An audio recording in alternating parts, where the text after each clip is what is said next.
Welcome to Good Time Writing. I'm romance author Lori Thorne, and this is my weekly writing blog where I document all of the crazy searches that I did, just the general ongoings, and the productivity of my week writing. Right now, I am writing 2 books. One is a second book in its series for Enchanting Elixirs called Occult Accounts. It is a paranormal cozy romance with a really unique magic system. I'm having a lot of fun writing it right now. And the other is Dirty Hands, which is a standalone romance from 4 perspectives. I've never done more than 2, so that has been wild also. We're going to get into the weekly rundown of the productivity and things, and then you'll get time to vote on your favorite lines from the week. I chose very short lines this week just to switch things up. But before we do that, I want to talk about getting ideas as a writer. So I've been doing this for a few years now, and I still never know. Like, there's no indication or warm up for when a great story idea will strike. And there are times when I really have to fight, like, even for where is the story going? Like, I have to really stop and think and look for inspiration, even in the heat of things, even while I'm writing it. And there are other times, like this week, where I have had so many revelations and so many great ideas that it's just wild. I don't know. All I can tell you is that I have at times, like after publishing my last books, for example, I was like, wow, I don't have an idea that I'm super excited about to start writing. What am I gonna do? Because I want to be writing, it's not that. But I just need like that good, this is a great story, I'm super excited, let's go. And there have been times where I'm like, well, maybe I won't have any more good ideas. But that's simply not true. And that is what I take from the experience, because this happens to me I feel like every time. It's like, wow, I could really use like an ounce of inspiration, and you don't get it until you get it. And it's like a freaking truck. So this week I have definitely, I think, almost certainly a series that just came to my mind, hand delivered. I don't know. It felt like a switch was turned on and I was like, yep, that's it. I was so excited. I ran to tell my husband, and he was like, that is a great idea. It's going to be so quirky and fun. And that's, all of my books are a little quirky, but this one is going to really take the cake. And I have been wanting to write something like that for so long. So I am just super excited. And now I don't know what exactly to do with all this energy. That's the downside of this week, because I'm so excited about this new thing.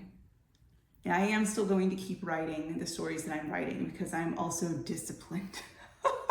However, I think that I can't prevent myself from planning it out.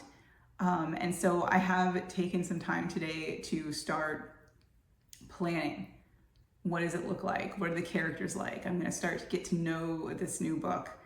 It doesn't have a title, but I will tell you that it is brought to you by my hatred of homeowners associations. That's all I can reveal at this time.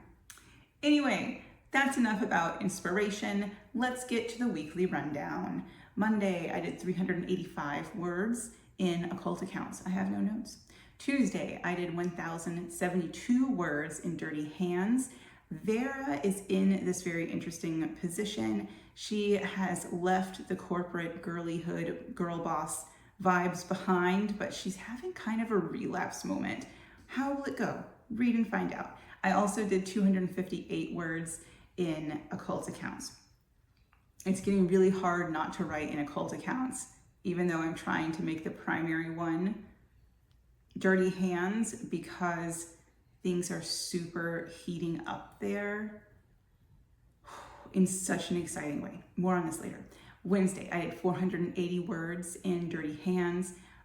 Vera sees like this healthy, easy relationship amongst peers at this high level, like they're the CEO and CFO. And it just boggles her because she had never had that before. And so it's this new realization of what can be, and that even though her situation was pretty scarring for her, that it doesn't have to be like that. I did 439 words in occult accounts. I Googled Ness Valley, New Zealand.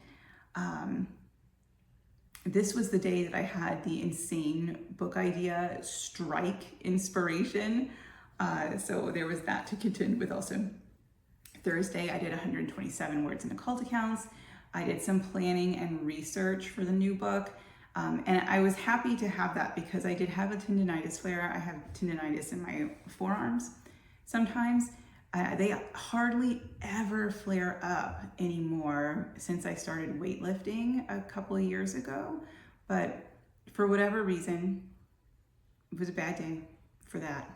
It was a good day for other things. And today I did 1,083 words in occult accounts, and I had another inspiration hit, like just a sudden realization that a character I was introducing is something else. She is the person I was introducing, but she is also more involved with the storyline than I originally thought. And the scene has been outstanding. The most fun I've had writing a scene in quite a while. Super great. So this brings us down to, for the week, I did 1,552 words. We're on chapter 30 in Dirty Hands, and 2,292 words, and we're on chapter 15 in occult accounts. Now, it's time to vote your WIP. As I said before, these are 3 short lines this week that you can tell me which one is your favorite. So the first we have, it's as if the universe held its breath. Number 2, we have, it was a crude but well-earned title. And finally, number 3, the void of light and sound around us is suffocating. Tell me which is your favorite, and if you like keeping up with a little romance author, give me a subscribe.